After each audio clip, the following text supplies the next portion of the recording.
नमस्कार। इस खास कार्यक्रम में आप सभी का स्वागत है। भारत के स्वतंत्रता आंदोलन में अप्रतिम योगदान के साथ ही आजादी के बाद से ब्रिटिश भारतीय क्षेत्र के साथ साथ देशी रियासतों को भारत में मिलाने और भारत को एक राष्ट्र के रूप में खड़ा करने में जिस व्यक्ति का सबसे बड़ा योगदान है वह है लौह पुरुष सरदार वल्लभ भाई पटेल। राष्ट्र के प्रति उनके असाधारण योगदान के कारण ही भारत सरकार ने 2014 से उनके जन्मदिवस 31 अक्टूबर को राष्ट्रीय एकता दिवस के रूप में मनाने का ऐलान किया। भारत के इस लौह पुरुष के जन्मदिवस पर आज हम उनके व्यक्तित्व के अलग अलग पहलुओं पर विस्तार से चर्चा करेंगे।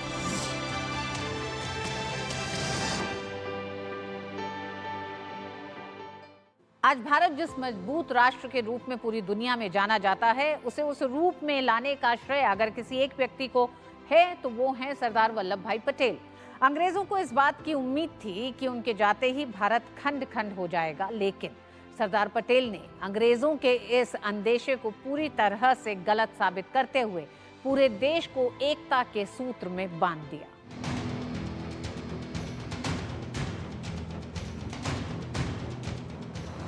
पंद्रह अगस्त 1947 को भारत सैकड़ों साल की गुलामी से मुक्त हुआ। कठिन संघर्ष और बलिदान के बाद मिली ये आजादी बिना शर्त नहीं थी। देश को बंटवारे का जहर पीना पड़ा। 14 अगस्त 1947 को दुनिया के नक्शे पर एक नए देश पाकिस्तान का जन्म हुआ। विभाजन के नियम अंग्रेजों ने तय किए। अंग्रेज प्रशासित राज्य दोनों देशों के बीच मजहबी आधार पर बांटे गए।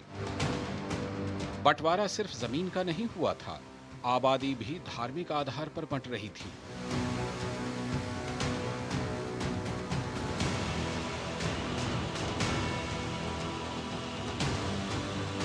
देश सांप्रदायिकता की आग में जल रहा था, लेकिन असली मसला देशी रियासतों का था। आजादी के समय देश में कुल 565 रियासतें थीं। माउंटबेटन प्लान के तहत राजा और रजवाड़ों को दोनों देशों में से किसी एक को चुनने या अलग रहने का विकल्प दिया गया। बतौर गृह मंत्री सरदार पटेल पर लोगों की सुरक्षा और देश को एक रखने की दोहरी जिम्मेदारी थी।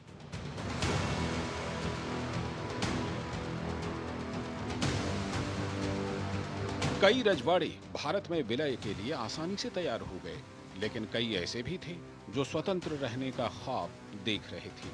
सरदार पटेल ने राजाओं और नवाबों से देशभक्ति की भावना दिखाने का आह्वान किया।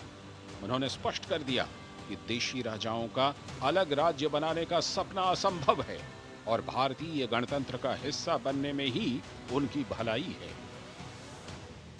5 जुलाई 1947 को सरदार पटेल ने रियासतों के प्रति आजाद भारत सरकार की नीति को स्पष्ट करते हुए कहा कि रियासतों को 3 विषयों सुरक्षा, विदेश और संचार व्यवस्था के आधार पर भारतीय संघ में शामिल किया जाएगा।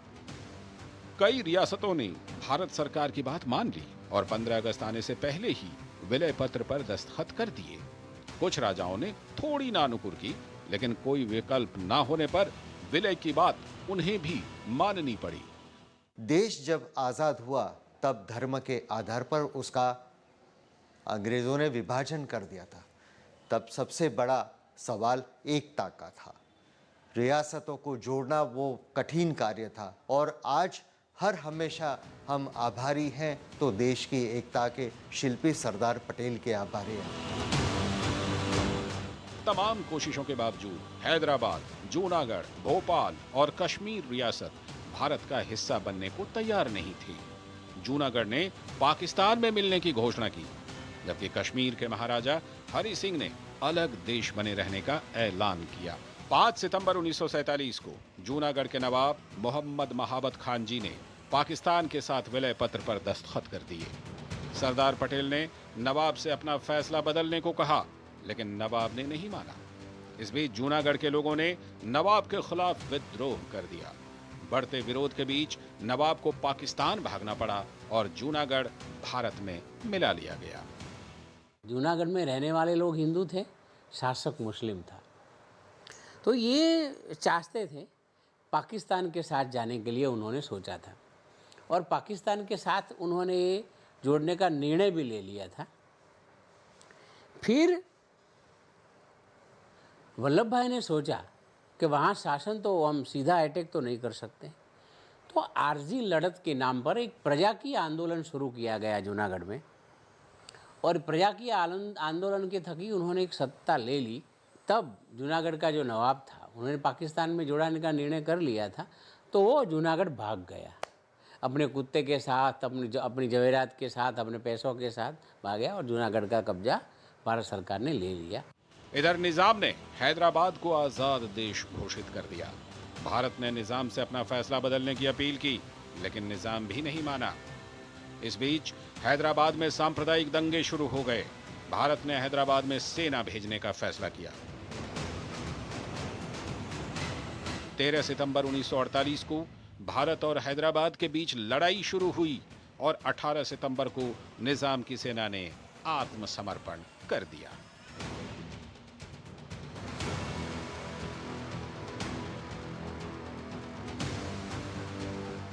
इधर कश्मीर में पाकिस्तानी सेना के जवान और कबायली घुस आए।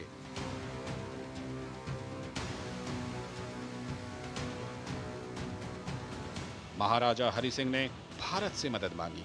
भारत ने विलय पत्र पर दस्तखत किए बिना मदद भेजने से इनकार कर दिया। आखिरकार 26 अक्टूबर 1947 को महाराजा ने विलय के कागजात पर दस्तखत कर दिए।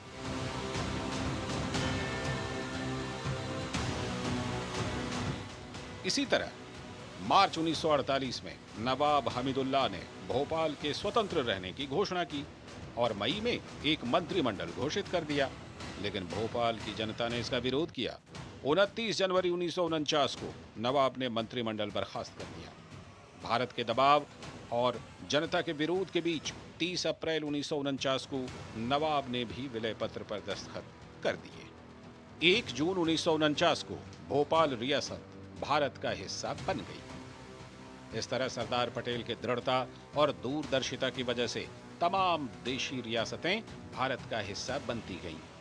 वल्लभ भाई के शरीर को मध्य भारत में खड़ा करें स्टैच्यू ऑफ यूनिटी की तरह, तो उनकी दोनों बाहुएं कोहिमा से कच्छ की है, उनका मस्तक कश्मीर है, उनके 2 पैर कन्याकुमारी हैं। वल्लभ भाई का इतना बड़ा प्रदान शायद एक ऐतिहासिक घटना है। इतिहास में ऐसी घटना कभी बनी ही नहीं है, इसीलिए हम उनको लौह पुरुष भी कहते हैं, आर्किटेक्ट ऑफ इंडिया भी कहते हैं। देश की एकता अखंडता को मजबूत करने और मौजूदा स्वरूप तैयार करने में सरदार पटेल ने जो महत्वपूर्ण भूमिका निभाई, उसे देश कभी नहीं भूल सकता। सरदार पटेल अगर ना होते तो भारत का मानचित्र वैसा ना होता जैसा आज है। किसानों के प्रति अंग्रेजों की नीति के खिलाफ उन्होंने खेड़ा और बारडोली सत्याग्रह का नेतृत्व किया। उनके सफल नेतृत्व ने न केवल अंग्रेज प्रशासन को झुकने पर मजबूर कर दिया, बल्कि पटेल को देश का सरदार और एक बड़े जननेता के रूप में भी स्थापित कर दिया।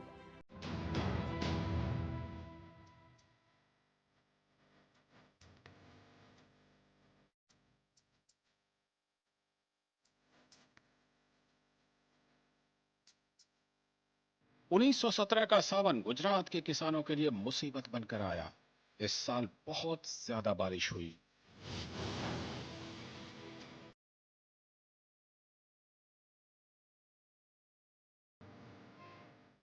लगातार बारिश से बाढ़ के हालात बेकाबू होते चले गए।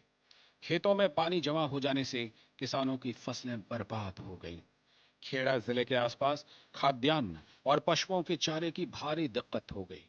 इंसान और जानवरों के लिए भूखमरी के हालात बन गए।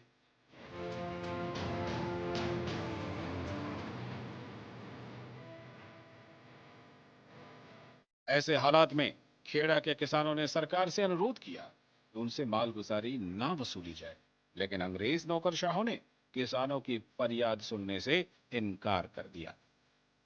गुजरात सभा का अध्यक्ष होने के नाते महात्मा गांधी ने संबंधित अधिकारियों को पत्र लिखकर मालगुजारी की वसूली रोकने की मांग की।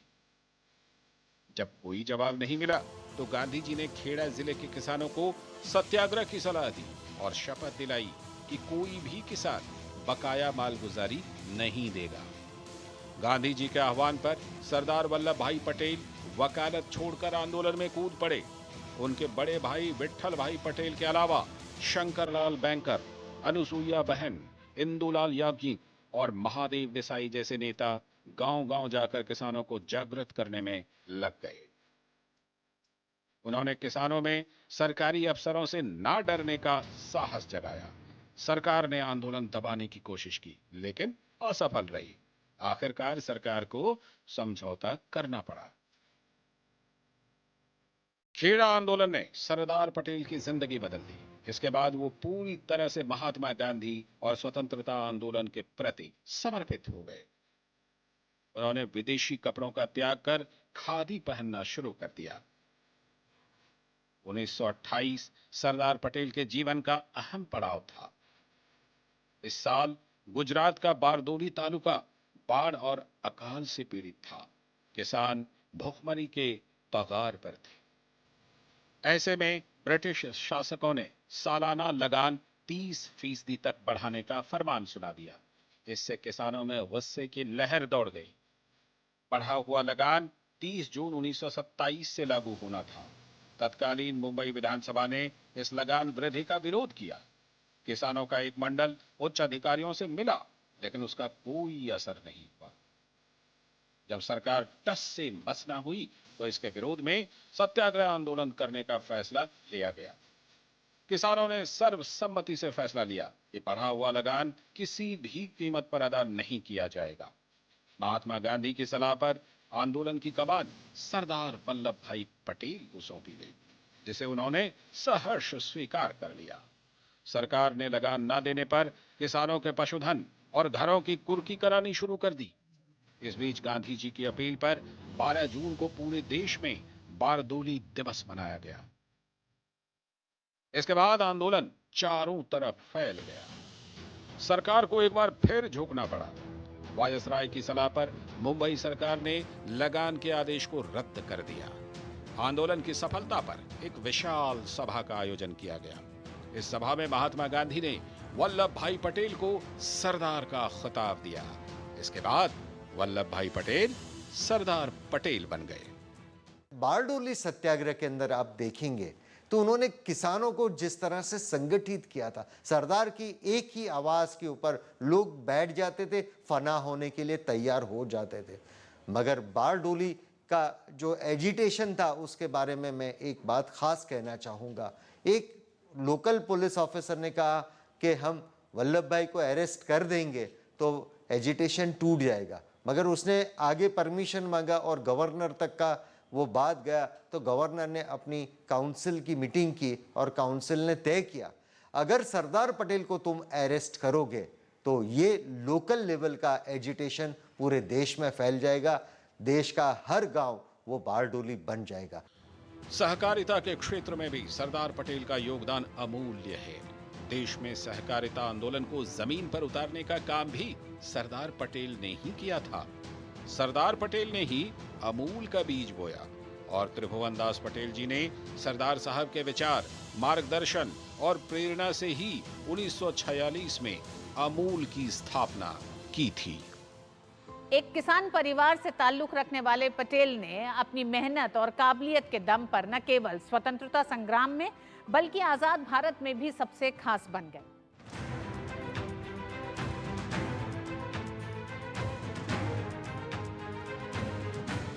बात 1917 की है, जब सरदार पटेल ने अहमदाबाद में सफाई कमिश्नर का चुनाव जीता। इसके बाद स्थानीय निकाय के मुद्दे पर अंग्रेजों से उनकी लगातार बहस होती रहती थी।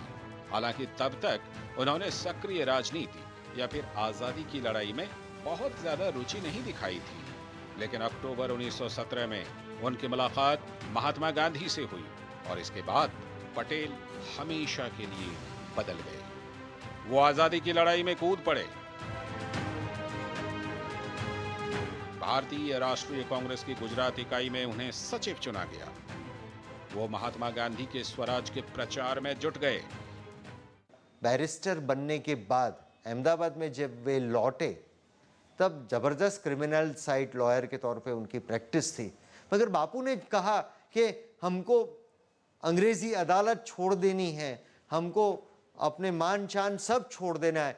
एक ही क्षण में उन्होंने छोड़ दिया, तय कर दिया कि अब मैं वकालत नहीं करूंगा।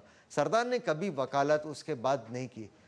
इसी दौरान महात्मा गांधी ने असहयोग आंदोलन की शुरुआत की तो सरदार वल्लभ भाई पटेल जी जान से इसे सफल बनाने में जुट गए। उन्होंने पश्चिमी पोशाक को उतार फेंका और हमेशा के लिए खादी को अपना लिया।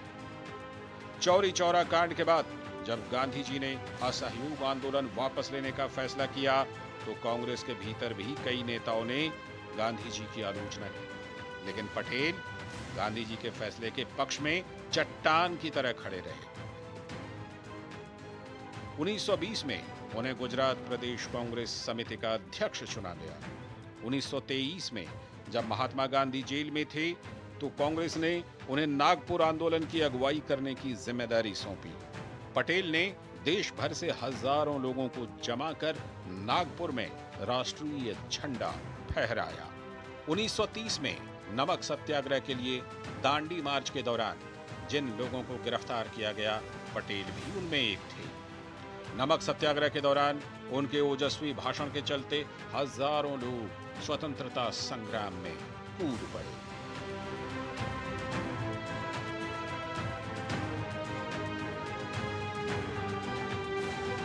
उन्नीस 1931 में गांधी इरविन समझौते के बाद पटेल जेल से बाहर निकले। उसी साल सरदार वल्लभ भाई पटेल को कराची अधिवेशन में कांग्रेस का अध्यक्ष चुना गया। यह अधिवेशन कई मायनों में महत्वपूर्ण साबित हुआ। पटेल की अध्यक्षता में इसी अधिवेशन में धर्मनिरपेक्ष भारत का ख्वाब देखा गया। इसके बाद अंग्रेजों के खिलाफ उनकी लड़ाई और तेज हो गई। पटेल को भरोसा था कि जल्द ही देश को अंग्रेजों से मुक्ति मिलेगी और देश पर आवाम का शासन होगा। ऐसा कोई भी आंदोलन स्वतंत्रता का नहीं था कि जिसमें वल्लभ भाई की कोई भूमिका न हो। हम खेड़ा से शुरू करें, खेड़ा में हुआ, बोरसद में हुआ, बारडोली में हुआ, बाद में नागपुर झंडा सत्याग्रह हुआ और क्विट इंडिया भारत छोड़ो चलो। क्योंकि महात्मा गांधी समझते थे कि किसी सत्याग्रह का आंदोलन को सफलतापूर्वक अगर चलाना है तो वल्लभ भाई की भूमिका ही एक सही भूमिका है।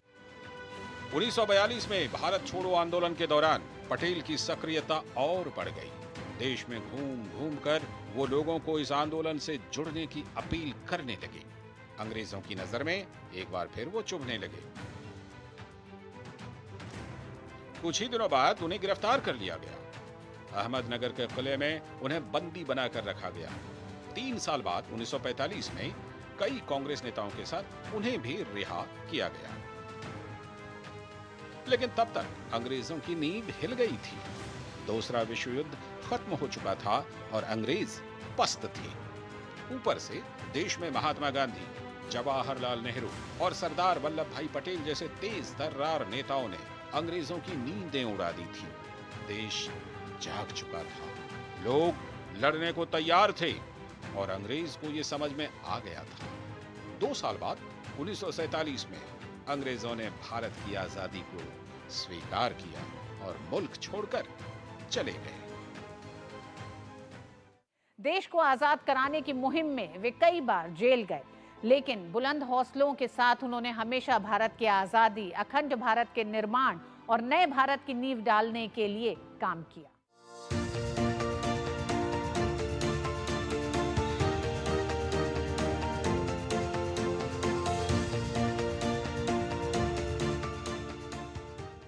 लौह पुरुष सरदार पटेल का जन्म 31 अक्टूबर 1875 को गुजरात के खेड़ा जिले के नाडियाड में उनके ननिहाल में हुआ।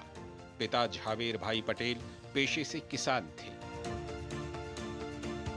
प्राथमिक शिक्षा अपने गांव करमसद से पूरी करने के बाद वे आगे की पढ़ाई के लिए पेटलाद की स्कूल में भर्ती हो गए। 1897 में 22 साल की उम्र में उन्होंने मैट्रिक की परीक्षा नाडियाड के माध्यमिक स्कूल से पास की। इसके बाद उन्होंने वकालत की पढ़ाई की और गोधरा में वकालत शुरू कर दी। 1902 में वो बोरसद में वकालत करने लगे। वहां वे फौजदारी मुकदमे में काफी कामयाब हुए, जिसके कारण उनकी अच्छी खासी शोहरत हो गई। 1893 में 18 साल की उम्र में उनका विवाह झावेरबाई से हो गया।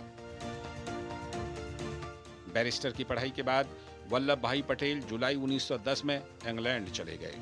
वहां मिडिल टेम्पल में लॉ की पढ़ाई में कॉलेज में टॉप किया।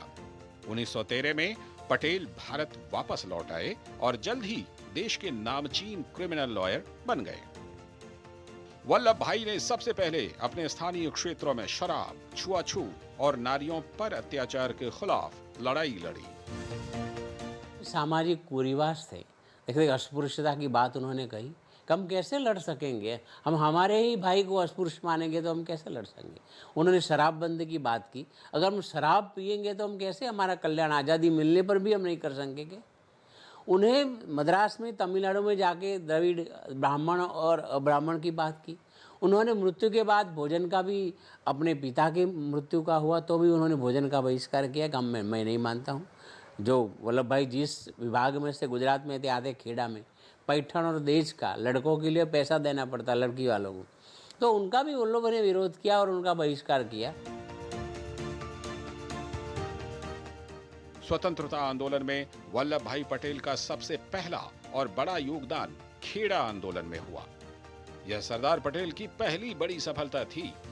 1922 में बोरसद में हुए सत्याग्रह में उन्होंने हदिया कर को खत्म कराया। 1928 में बरदोली सत्याग्रह हुआ और इसके बाद पटेल का नाम पूरे देश में फैल गया।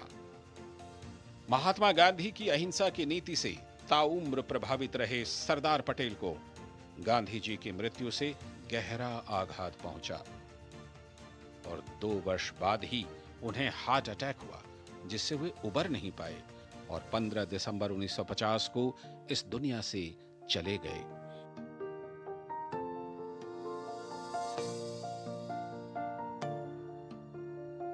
उन्नीस 1991 में सरदार वल्लभ भाई पटेल को मरणोपरांत भारत रत्न से नवाजा गया। सरदार पटेल के सम्मान में गुजरात में उनकी विश्व की सबसे ऊंची प्रतिमा स्टैच्यू ऑफ यूनिटी बनाई गई है, जो न केवल भारत में बल्कि पूरी दुनिया के लोगों के लिए आकर्षण का केंद्र है। इस प्रतिमा का उद्घाटन 31 अक्टूबर 2018 को सरदार पटेल की 143वीं जयंती पर प्रधानमंत्री नरेंद्र मोदी ने किया था।